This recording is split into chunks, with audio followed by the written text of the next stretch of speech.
ಸಡನ್ನಾಗಿ ನೇಣು ಹಾಕ್ಕೊಳ್ಳೋಂಥದ್ದು, ಆಕ್ಸಿಡೆಂಟ್ ಆಗೋಂಥದ್ದು, ವಿಷ ಕುಡಿಯೋಂಥದ್ದು, ದುರ್ಮರಣ ಆಗೋಂಥದ್ದು ಎಲ್ಲ ಸರ್ಪದೋಷ ಎಲ್ಲ ಜಾತಕದಲ್ಲೂ ಸರ್ಪದೋಷದಿಂದ ಬಂದೇ ಬರುತ್ತೆ ಅಂತ ಎಫೆಕ್ಟ್ ಇರ್ತದೆ. ಮತ್ತು ಪದೇ ಪದೇ ವಾಮಾಚಾರ ಆಗುವಂಥದ್ದು, ಆಗ್ತಾ ಇರೋಂಥ ವ್ಯಾಪಾರಗಳಲ್ಲಿ ಖಿನ್ನತೆಯಾಗಿ ಕೈ ಜಾರಿ ಹೋಗ್ಬಿಡೋಂಥದ್ದು, ಕೋಟ್ಯಾಂತರ ರೂಪಾಯಿ ಬಂಡವಾಳ ಹಾಕಿ ಅದು ಲಾಭ ನೋಡದೆ ನಷ್ಟವೇ ನೋಡಿ ತುಂಬ ದೀರ್ಘವಾಗಿ ನೋವು ಪಡೋಂಥದ್ದು, ಆಮೇಲೆ ಮನೆ ಕಟ್ಟಂಥ ಕಟ್ಟಡಗಳ ಅರ್ಧರ್ಕಲ್ಲಿ ನಿಂತೋಗ್ಬಿಡೋಂಥದ್ದು, ಬೆಂಕಿ ಅಪಘಾತ, ನೀರಿನ ಅಪಘಾತ, ವಾಹನ ಅಪಘಾತಗಳು ಎಲ್ಲ ಹೇಳ್ತಾ ಹೋದರೆ ನೂರಾರು ಸಮಸ್ಯೆಗಳಿರ್ತವೆ. ಇಷ್ಟೆಲ್ಲ ಸಮಸ್ಯೆಗಳಿಗೆ ಸರ್ಪಶಾಂತಿ ತುಂಬ ಅದ್ಭುತವಾಗಿ ಕೆಲಸ ಮಾಡುತ್ತೆ. ಯಾಕಂದರೆ ನಾವೊಂದು 35 ವರ್ಷದಿಂದ ಇದರ ಅನುಭವದಲ್ಲಿ ಇದ್ದೀವಿ, ಇವತ್ತು ಮಾಡೋಂಥದ್ದೇನಿಲ್ಲ. ಹಾಗಾಗಿ ಸರಳವಾಗಿ ಮಾಡೋಂಥ ಒಂದು ಸಾಮೂಹಿಕವಾಗಿ ಎಲ್ಲರಿಗೂ ಕೈಗೆ ಹಿಟಕಬೇಕು. ಬಡವರು ಇರ್ತಾರೆ, ದುಡ್ಡು ಇಲ್ಲದೇ ಇರ್ತಾರೆ, ದುಡ್ಡು ಇರೋರು ಇರ್ತಾರೆ, ಅವ್ರಿಗೆಲ್ರಿಗೂ ಒಂದು ಒಳ್ಳೇದಾಗಲಿ ಅಂತ ಈ ಭಕ್ತರಹಳ್ಳಿ ಕಾಳಭದ್ರಕಾಳಿ ಶಕ್ತಿಪೀಠದಲ್ಲಿ ಇದೇ ತಿಂಗಳು ಭಾನುವಾರ ಆಗಸ್ಟ್ ಅಲ್ವಾ ಇದು ಇದೇ ತಿಂಗಳು ಆಗಸ್ಟ್ 25ನೇ ತಾರೀಕು ಭಾನುವಾರ ಸಾಮೂಹಿಕ ಸರ್ಪ ಸಂಸ್ಕಾರ ಇಟ್ಕೊಂಡಿರ್ತೀವಿ. ಆಸಕ್ತಿ ಇರೋಂಥವ್ರು ಅದು ಕೆಳಗಡೆ ಬರೋಂಥ ಫೋನ್ ನಂಬರ್ಗೆ ಫೋನ್ ಮಾಡಿ ಬುಕ್ ಮಾಡ್ಕೋಬೋದು. ಗುರುಗಳೇ, ಇವಾಗ ಸರ್ಪದೋಷದಿಂದ ಮುಕ್ತಿ ಪಡ್ಕೋಬೇಕು ಅಂದರೆ ಅವರು ಯಾವ ಥರ ಪರಿಹಾರ ಪಡ್ಕೋಬೇಕು ಗುರುಗಳೇ? ನಾವು ಈಗ ವಿಡಿಯೋಗಳಲ್ಲಿ ಏನು ಹೇಳಿರ್ತೀವೋ ನಾವು ಅದರಂತೆ ನಡ್ಕೋಬೇಕಾಗುತ್ತೆ. ಇಲ್ಲ ಅಂದರೆ ಬೇರೆಯವರು ಮತ್ತೆ ಫೋನ್ ಮಾಡಿ ಕೇಳ್ತಾರೆ, ನೀವು ಅವತ್ತು ಹೇಳಿದ್ರಲ್ಲ ಮತ್ತೆ ಹೇಗೆ ಅಂತ ಕೇಳುತ್ತಾ ಅದು ನಾವೆಲ್ಲ ಕೇಳಿಸ್ಕೊಳಕ್ಕೆ ಇಷ್ಟ ಇಲ್ಲ ನನಗೆ. ಸಾಮಾನ್ಯವಾಗಿ ಈಗ 1 ಲಕ್ಷ ರೂಪಾಯಿ ನೀವು ಬ್ಯಾಂಕಲ್ಲಿ ಕಟ್ಟಬೇಕು ಸಾಲ, 10,000 ರೂಪಾಯಿ ತಗೊಂಡೋಗಿ ಕಟ್ಟಿದ್ರೆ ಇನ್ನು 90,000 ರೂಪಾಯಿ ಕಟ್ಟ ತನಕ ಅವ್ರು ಬಿಡ್ತಾರಾ?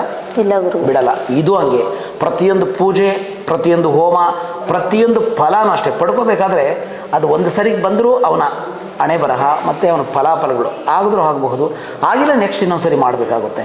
ನಮ್ಮ ಗುರುಗಳು ಹೇಳೋ ರೀತಿಯಲ್ಲಿ ಅದನ್ನು 5 ಸರಿ ಮಾಡಿಸೋರಿದ್ದಾರೆ, 15 ಸರಿ ಮಾಡಿಸೋರಿದ್ದಾರೆ, 50 ಸರಿ ಮಾಡಿಸೋರು ಇದ್ದಾರೆ.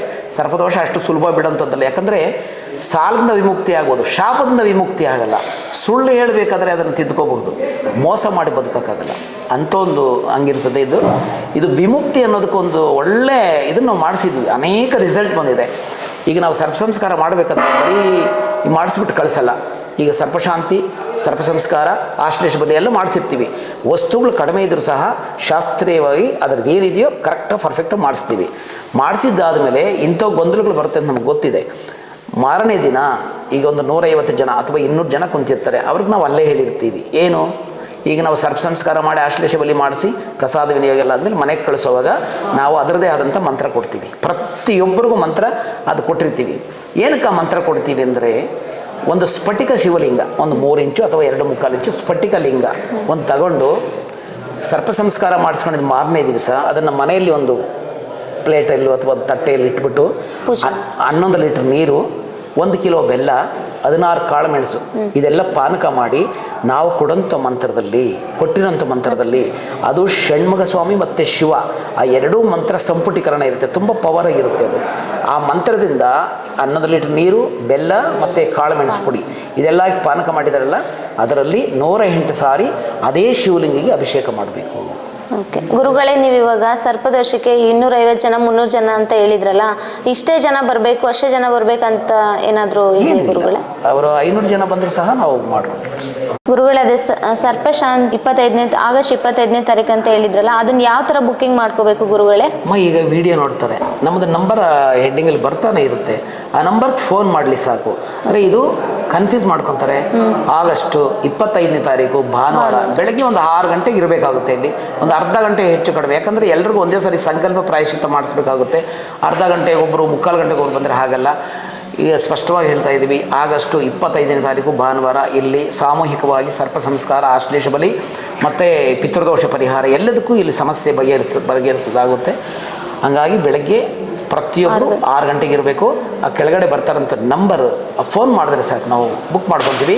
ಇದು ಹೊಸಕೋಟೆ ತಾಲೂಕು ಭಕ್ತರಹಳ್ಳಿ ಕಾಳಭದ್ರಕಾಳಿ ಶಕ್ತಿಪೀಠ, ಇದೇ ಅಡ್ರೆಸ್ಗೆ ಬರಲಿ. ಮತ್ತು ಉಳ್ಕೊಂಡವ್ರು ಏನಾದರೂ ತುಂಬ ದೂರವಾಗಿರೋಂಥವ್ರು ಇಲ್ಲಿ ಉಳ್ಕೊಂಡಾಗ ಬಂದರೆ ಇನ್ನೂ ಇದೆಲ್ಲ ರೂಮ್ಸ್ ಎಲ್ಲ ನಾವು ಇನ್ನೂ ಏನು ಮಾಡಲ್ಲ, ಮೊದಲೇ ಹೇಳಿರ್ತೀವಿ ನಾವು. ಅಕಸ್ಮಾತ್ ಉಳ್ಕೊಂಡಾಗಿದ್ದರೆ ಹೊಸಕೋಟೆ ಇಲ್ಲಿಂದ 5 ಕಿಲೋಮೀಟರ್ ದೂರ ಇದೆ, ಅಲ್ಲೇ ಉಳ್ಕೋಬಹುದು. ಇಲ್ಲ ನಾವು ದೇವಸ್ಥಾನದಲ್ಲಿ ಉಳ್ಕೊತೀವಿ ಅಂದರೆ ದಯವಿಟ್ಟು ಬಂದು ಇಲ್ಲೇ ಊಟದ ವ್ಯವಸ್ಥೆ ಇರುತ್ತೆ, ಇಲ್ಲಿ ಉಳ್ಕೋಬಹುದು. ಇನ್ನೂ ರೂಮ್ಸ್ ಎಲ್ಲ ಮಾಡಲಿಲ್ಲ, ಮತ್ತೆ ಬಂದು ಇಲ್ಲಿ ನಮ್ಗೆ ರೂಮ್ ಬೇಕಂದರೆ ನಾವು ಜವಾಬ್ದಾರರಲ್ಲ. ಇನ್ನೂ ರೂಮ್ಸ್ ಮಾಡಬೇಕು, ಮಾಡಿಲ್ಲ. ಹಾಗಾಗಿ ರೂಮ್ಸ್ ಬೇಕನ್ನೋರು ಹೊಸಕೋಟೆಯಲ್ಲಿ ಇಲ್ಲಿಂದ 5 ಕಿಲೋಮೀಟರ್ ಇದೆ, ಅವ್ರು ಉಳ್ಕೋಬಹುದು. ಬೇಕಾಗಿಲ್ಲ ನಾವು ದೇವಸ್ಥಾನದಲ್ಲೇ ಇರ್ತೀವಿ, ಉಳ್ಕೊಂತೀವಿ ಅಂದರೆ ಸ್ನಾನದ ವ್ಯವಸ್ಥೆ ಇರ್ತದೆ, ಊಟದ ವ್ಯವಸ್ಥೆ ಇರ್ತದೆ. ಎಲ್ಲ ಬಂದು ಬುಕ್ ಮಾಡಿಕೊಂಡು ದಯವಿಟ್ಟು ಈ ಕ್ಷೇತ್ರದಲ್ಲಿ ಬಂದು ಸಾಮೂಹಿಕವಾಗಿ ಸರ್ಪಶಾಂತಿ ಮಾಡಿಸ್ಕೊಳ್ಳೋದಕ್ಕೆ ಅನುಮತಿ ಇರುತ್ತೆ ಅಂತೇಳಿ ಈ ಕ್ಷೇತ್ರ ಪರವಾಗಿ ನಾವು ಕೇಳ್ಕೊಳ್ತೇವೆ. ನಮಸ್ತೆ.